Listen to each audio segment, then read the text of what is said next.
Greetings again, everyone. See, Lolly, you're here! I got the ceremonial sword from the chief. It has a certain power that's needed in situations like this.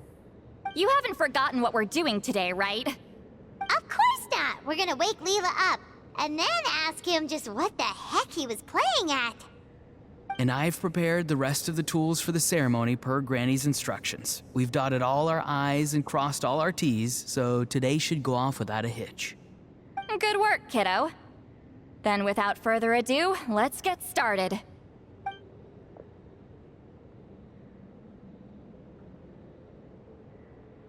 I give offerings from the mystic smoke, the gift of stars on a moonless night, a wreath of dreams in the swirling wind. Glory be to the ruler of death. Fade, fade, fade. Thrice uttered and thrice repeated. Whoa! Is this one of her magic spells? This whole place suddenly got cold. What's happening? Keep your voice down. We mustn't disturb her. We, the children of the Priest King, swear to abide by the ancient pact and tear through the veil of the Night Realm. I am Seedlali. Hear my command. I am the Shepherd of Doomsday. I am Akul Batil. Oh, look! Leela's spirit is back. It's coming towards his body. I shall pierce the cloak of night with flintstone and banish all souls that do not belong to the land of the dead. Leela, obey my command and return to the land where the sun shines. Return to your own path. Did it work?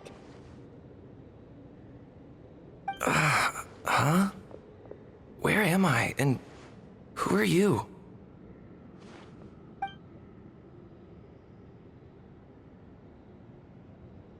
Whoa!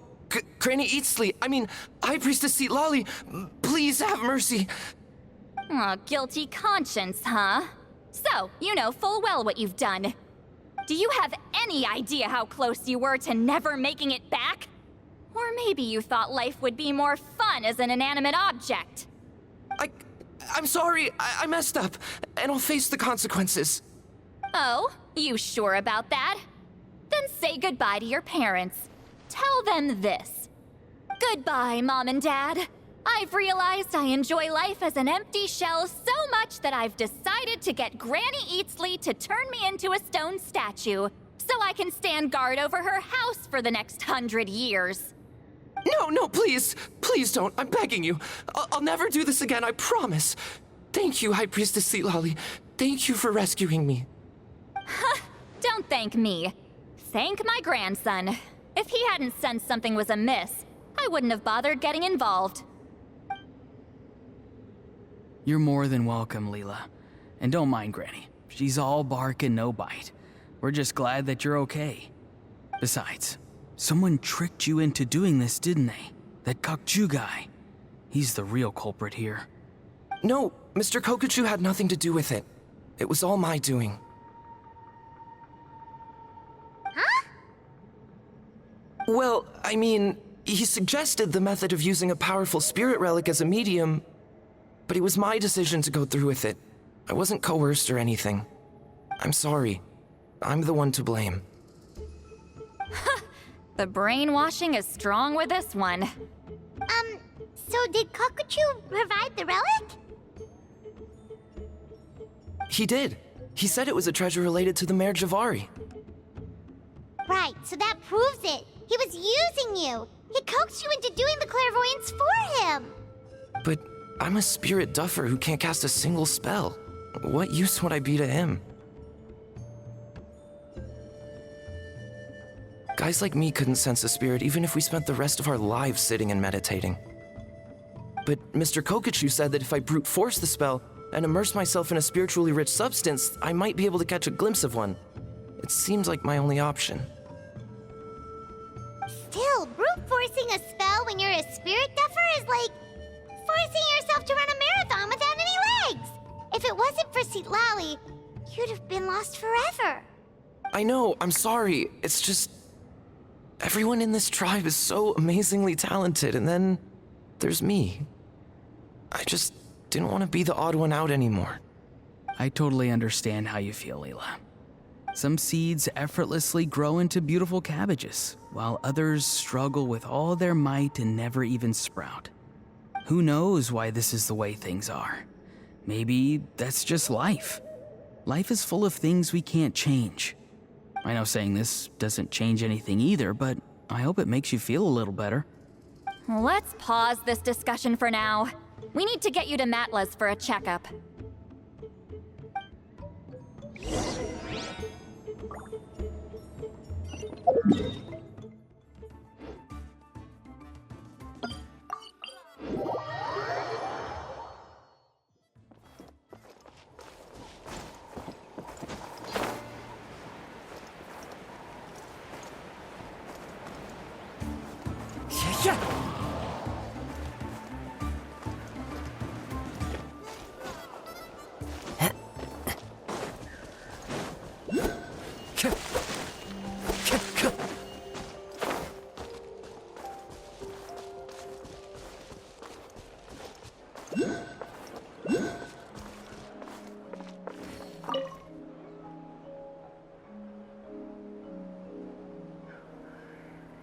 Okay, looking good. Seems like this guy got off lightly. Just make sure he eats when you get back. Phew, he must be starving. That's a relief. I've heard of cases where people's bodies started necrotizing after they spent too long meditating. What a horrifying thought! Anyway, Leela, even though we didn't know each other before all this, I'm still really glad that you're okay now. Well, maybe you don't know me, but I've heard all about you. The same goes for High Priestess Citlali, the Traveler, and Paimon. I've heard all the stories. Huh? Even us? This might sound corny, but you're exactly the kind of people I've always dreamed of becoming. But it's clear to me now. That was just wishful thinking. Honestly, why'd I have to be born a spirit duffer? Nah, it's alright, really. I'm used to being useless by now. Thank you all for saving me. Auroron, I think you're right. It's just a fact of life. I promise I won't take another risk like this in the future. I've brought you more than enough trouble already. Aw, Leela. It's okay. There's no need to comfort me. Hey, you little rascal. What are you talking about? Look at me. Huh? What's wrong, High Priestess Citlali? I said, look at me. Take a good hard look. Sense anything strange? Granny, what are you talking about? What do you think, Traveler? Another case of happy to help written on someone's face?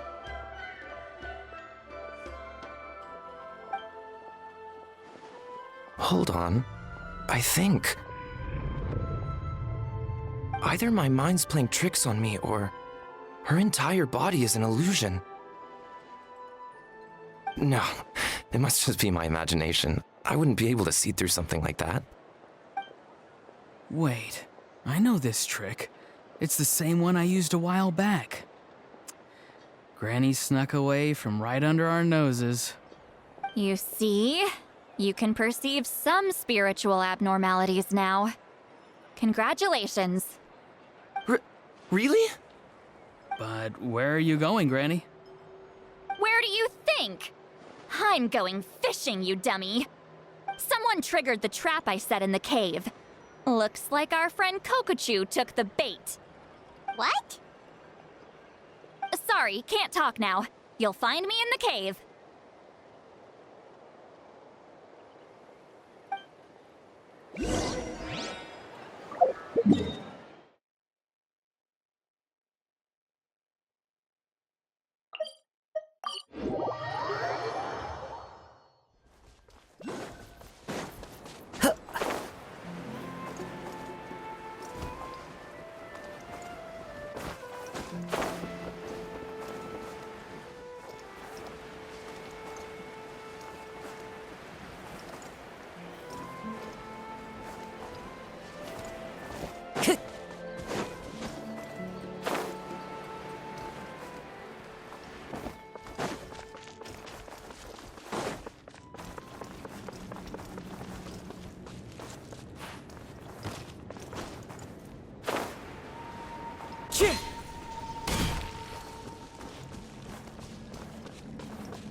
Don't believe it. He got away. Oh, this is terrible. Why'd I have to go and act so cocky about it? I'm gonna look like such a fool. This Kokochu must be a real escape artist or something. But I can't tell them that. I'll have to think of something else. St. Lolly, did you get him? Given that she's the only person here, I'm guessing no. I thought I'd let him go, for now. But I left a mark on him. So if he comes around here again, I'll be able to track his every move. Oh, so Granny had only pretended to leave the cave, when in fact she'd set up a whole trap for him and was lying in wait.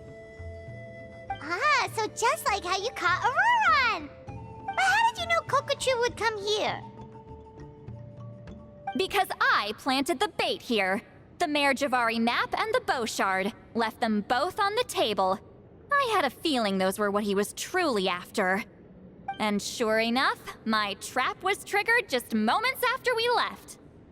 So you really did set up traps here after all, huh? Of course.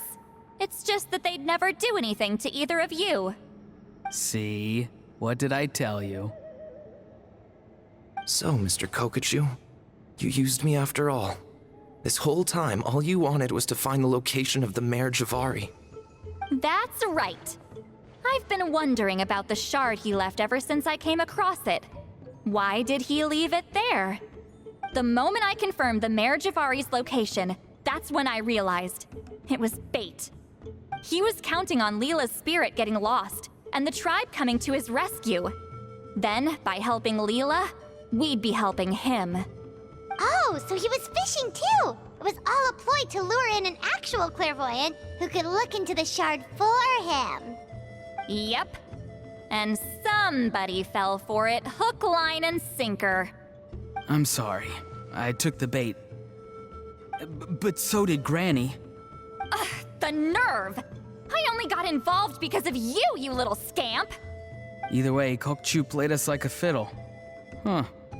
He managed to accomplish his goals without taking any of the risk himself. Pretty sneaky. You could say that again. Imagine if he tried to approach St. Lolly directly. She'd have seen through it right away. Although, actually, St. Lolly, why did you let him go? Because I couldn't risk using my full abilities here. He was a pretty slippery character, and if I'd kept him here by force, there could have been unintended consequences. Was it my fault for picking a bad place? I'm sorry. I went looking for somewhere with a wealth of spiritual energy when I first decided to help Leela, and ended up choosing this mad sage's hideout. Mad Sage? Yeah, he's napping right behind that wall. We'd have a whole new situation on our hands if we woke him up. That's why I decided against using my full abilities. I do have some good news, though. I snatched the shard and map back before he bolted, so I may have restrained myself, but I certainly didn't let him walk all over me. That's great! So he left empty-handed! Yes, sort of. The bad news is, he did get a look at the map before he left. Not that the Mare Javari's last known location is a huge secret, but still. Yeah, that's kind of worrying. What if he's got some sort of diabolical plan? Don't worry, I'll keep tracking him. Also, Leela, if it's all the same to you, I'd like to give the shard and map to the Traveler as a gift. They might prove useful at some point in his journey.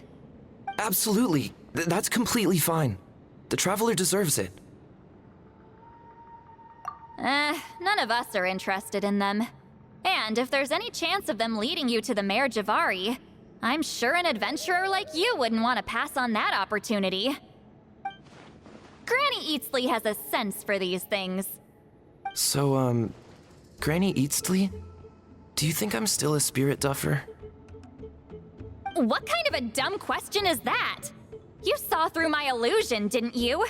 I mean, that's partly because I deliberately made it imperfect, but even then, a spirit duffer wouldn't be able to see through that. Auroron, give this guy some lessons when you've got the time. Leela, put in the work, and we'll see how far you get. Amazing. Life is so full of surprises. As long as you keep moving forward, you might just run into some fertilizer in the middle of the road. I'm so happy for you, Leela. Let's both give this our best shot, and who knows? We might both be beautiful cabbages one day.